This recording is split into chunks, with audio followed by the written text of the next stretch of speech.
India bike game 3D का अंदर first একটা ছেলে তার निंजा स्टोर बाइक নিয়ে এই रेस को पार करने का ट्राई कर रहा है।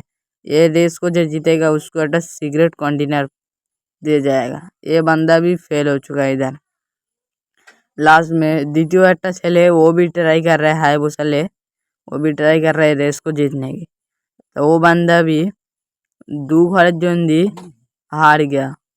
और लास्ट तो मेरा का स्कूटी है, तो मेरा जल्दी तो लाइक सब्सक्राइब कर दिया करो যাতে मैं একটা ভালো একটা গাড়ি কিন सकता हूँ। तब मैं भी কিছু না মনে করে इधर मैं भी रेस को खेलने को शुरू कर दिया। अब मैं तो जीत गया और मेरा को सिगरेट कंटेनर मिल गया। और मैं छत को एक कंटेनर को फुटा रहा हूँ।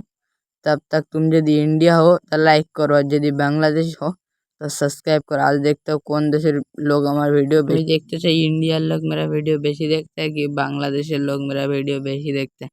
তারপর আমি আমার গাড়িতে উঠে গাড়িটা চলে গিয়ে দেখ